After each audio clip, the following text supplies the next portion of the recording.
Over 70 million tons of aluminum are produced annually to manufacture everything in the modern world, from giant intercontinental aircraft, and advanced electric cars to billions of cans of soft drinks consumed globally. But few know that the journey to unlocking this gleaming, where hundreds of millions of tons of bauxite are dug from the earth and fed into the planet's most energy-intensive refining process. So how do those ordinary layers of red earth transform into pure, refined aluminum? The process of producing aluminum begins in massive open-pit bauxite mines. In fact, aluminum hardly exists in its free metal form in nature, but is primarily found in bauxite ore. This ore is usually distributed quite close to the surface, typically at a depth of only about 1 to 10 meters below the topsoil and vegetation. Before mining, bulldozers to expose the characteristic reddish-brown ore layers beneath. This red color mainly comes from iron oxide, one of the naturally occurring components of bauxite. In reality, bauxite is not pure aluminum, but a mixture of various minerals. Aluminum-containing compounds typically account for about 60% by weight, with the remainder being iron oxide, silica, titanium, and various other natural impurities. Once the ore body is exposed, large hydraulic excavators begin digging and loading the ore onto giant mining trucks.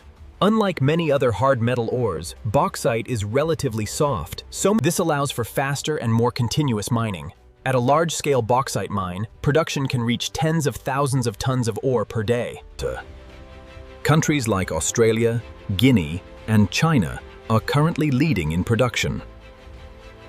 After being brought up from underground, the ore is transported by truck to preliminary crushing plants, in mines located near processing plants. The ore is often transported via conveyor belts several kilometers long.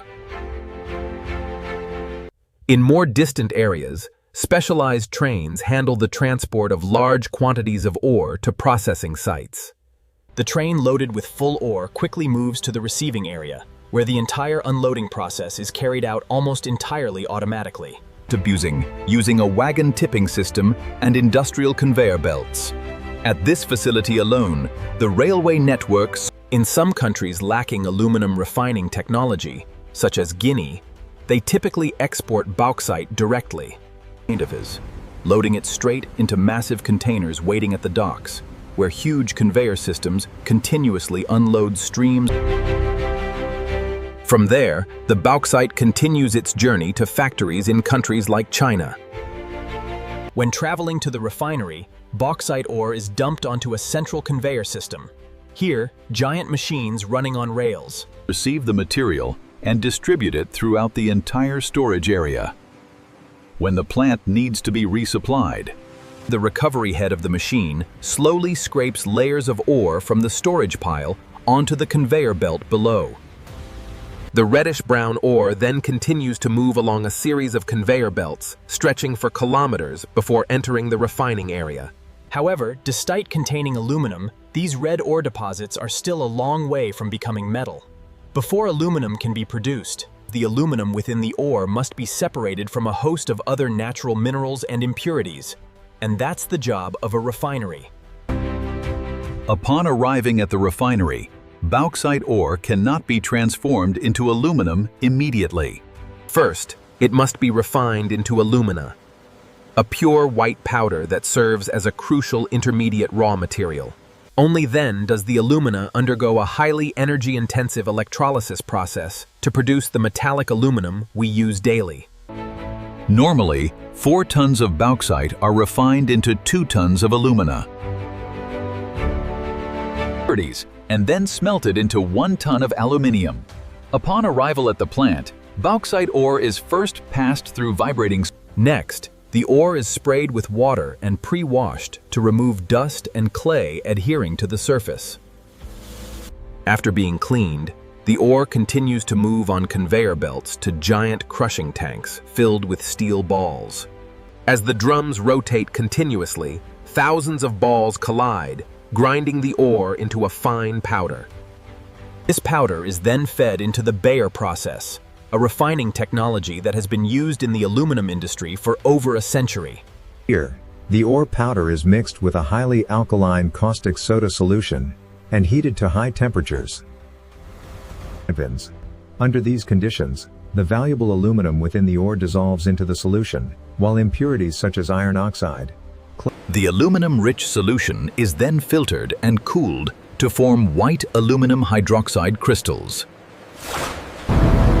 These crystals are then heated to high temperatures to remove the remaining water, producing alumina, a pure white powder that will become the raw material for the next stage of aluminum production. From the calcination area, alumina is transported along conveyor systems stretching hundreds of meters to storage, ensuring the alumina powder is dry and stable before use. At the end of the journey, this pure white powder is collected in giant silos and warehouses, awaiting transfer to the electrolysis plant. The red mud discharged after this Bayer process contains very high levels of iron oxide and can only be discharged into huge open-air reservoirs. To produce 1 ton of aluminum, factories typically generate about 1.5 tons of red mud, causing environmental pollution. After being transported to the aluminum smelter, alumina is fed into giant electrolytic tanks containing molten cryolite.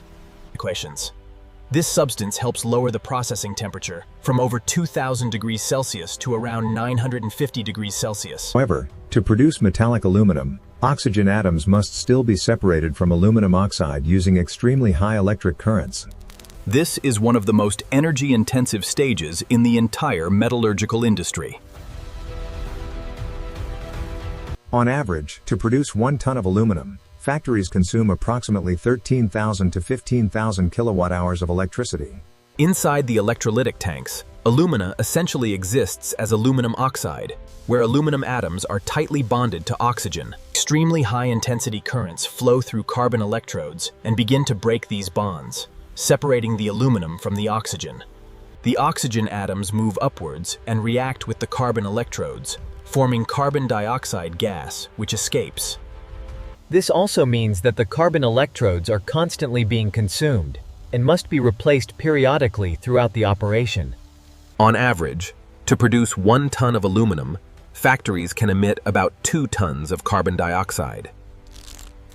Meanwhile, the heavier molten aluminum gradually settles to the bottom of the tank, at a temperature of approximately 950 degrees Celsius. This layer of liquid metal is sucked out using a specialized vacuum system and transferred to the finished product casting area. Molten aluminum is stored in giant vats and transported to the foundry. Here, engineers typically use specialized tools to skim off the slag and impurities floating on the surface of the molten metal. These materials may include aluminum oxide residue and other impurities generated during the electrolysis process. This is the first time in the entire process that the bright, silvery metal we are familiar with is actually created. Next, the molten aluminum is fed into giant mixing furnaces, where engineers can precisely adjust the metal's chemical composition. Depending on the intended use, elements such as silicon, magnesium, or manganese are added to create aluminum alloys with different properties. During this process, the molten metal is further processed to remove any remaining impurities. Inside the mixing furnace, fluxes are added to collect impurities that float to the surface in the form of slag. This slag is then removed, ensuring the aluminum achieves the necessary purity and quality before entering the casting stage. These quartz. In another area of the plant, the casting system has been heated and prepared. Molten aluminum is fed from the mirror. A stream of red-hot metal is continuously poured into casting molds, or a semi-continuous casting system that operates without interruption. When exposed to the cooling system, the aluminum begins to solidify and gradually forms standard-shaped blocks of metal. Depending on the intended use, these can be cast into large aluminum ingots, round billets, or massive sheet metal ingots. The aluminum ingots continue to move along an automated conveyor system, where industrial robotic arms continuously pick up, stack, and arrange the ingots according to a predetermined configuration. Once complete, aluminum bundles are secured and prepared for shipment to manufacturing plants around the world. Besides small aluminum ingots, some factories shape molten aluminum into massive blocks weighing tons, which are then transformed. Here, the aluminum ingots are first heated in large furnaces to soften the metal. Once they reach the appropriate temperature, they are passed through a series of giant steel rollers operating under extremely high pressure. With each pass, the aluminum is gradually compressed and stretched, while its thickness continuously decreases. Between these stages, the metal surface is cleaned with a high-pressure water jet system to remove oxides and impurities generated during processing. After many consecutive rolling passes, the aluminum blocks, tens of centimeters thick, are finally transformed into metal strips kilometers long. In the final stage, the aluminum strips are fed through an automated winding system. Layers of metal are continuously wound tightly around a steel core, creating giant aluminum coils that can weigh up to tens of tons. These aluminum coils are stored and prepared for distribution to the global aluminum industry. So you've learned the whole process, from the layers of red bauxite lying silently beneath the Earth's surface, to the gleaming silver aluminum ingots and giant metal coils. The journey of aluminum production is one of the most impressive industrial processes. Aluminum is a lightweight yet durable material, present in almost every aspect of modern life. But its dark side has created pollution from red mud waste that humans cannot handle. Thank you for following the entire journey. I compiled the information from many sources. If you have any questions, please feel free to comment below. Now, goodbye, and see you again.